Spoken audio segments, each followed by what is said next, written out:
Hello again, I am Blunty, E3 2016. I am at the Razer booth because these guys are leading the charge for open source VR, and they have just announced a brand new developer kit headset which has upgraded pretty much everything across the board. I'm joined by Jevon here, who's going to run us through it. Hey guys, hi, how are you? So we have the new HDK 2 here today. The cool new thing about it is the display that we have. We're running a dual panel, 2160 by 1200 resolution. It's basically better than your average HD TV.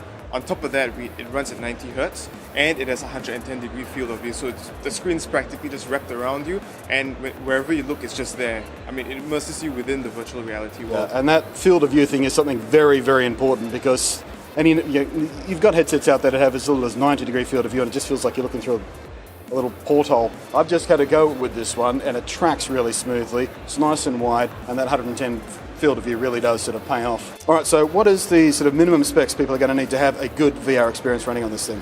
Well, you can run it with a GTX 970 and above, 8 gigabytes of RAM and an i5 processor. Right, so most people out there are going to have a pretty easy time running this. Yeah. What's going to change about, say, the way this looks, for example? Is anything going to be adjusted for the sort of final consumer level device? The first thing about the headset is this is actually the final look, but we did replace the OSVR lettering in front with HDK 2.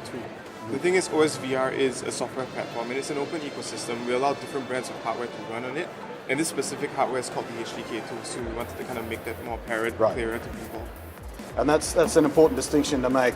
This is an open source VR, so you're letting basically anyone come in and sort of build toward it. The beautiful thing about the OSVR ecosystem is that we don't control what our hardware partners do. Right. They can make those options available, they can make premium options available, cheaper ones, anything that will satisfy the consumer market. The HDK comes in as kind of like in between, and it helps people get into VR at a reasonable price. I mean, it's priced at $400 USD. So it's a good starting point for the open ecosystem. It has all the benefits and advantages: controller options, content platform options like Steam VR.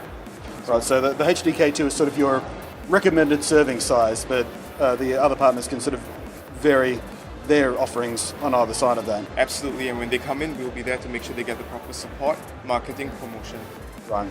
And as far as game support goes, is it going to be running sort of on a OSVR storefront, or is it Steam VR compatible? Or? We don't control the way our partners want to distribute their content. Right. We do have a hub that directs people to the different types of content, but ultimately it's up to them on what they want to do.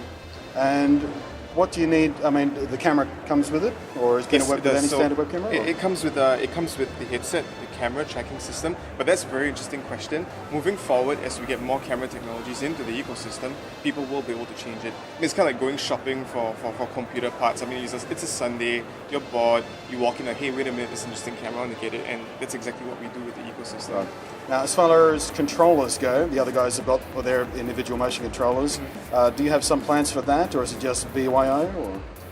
Again, because of the ecosystem, we rely on our partners like Leap Motion, Nord Labs, Noitom to actually provide the controllers. Right. Yep.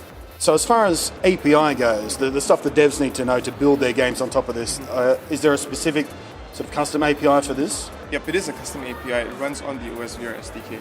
And presumably that's very, very similar to what's already out there, so if they're doing stuff for the other guys, they can port across to this pretty easily? Exactly, yes.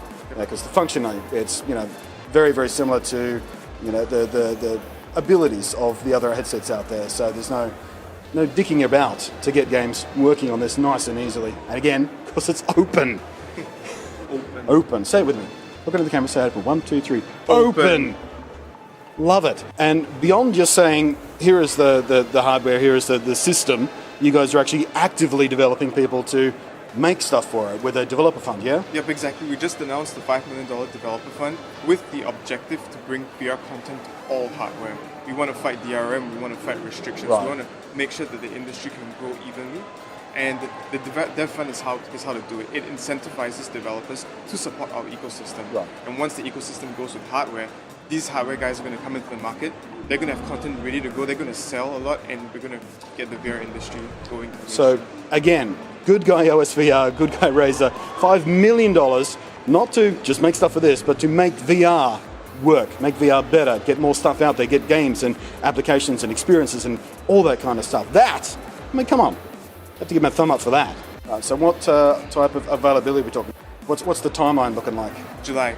That's July. when we're going to be releasing it in July. So thanks very much for talking to me here. I am super excited about this and super enthusiastic about open source VR. I keep saying it, the word open, over and over again. It's so important because unless this thing is open, anybody can do it, and the devs are free to do what they need to do and all that kind of stuff. VR's not going to work properly if you try and cut off a little corner of it. It's just going to cause confusion and segment the market, and it's frustrating is what it is. And so open source VR, super enthusiastic about it, and you should be too. Thanks very much, mate. Thanks. It's been an absolute pleasure.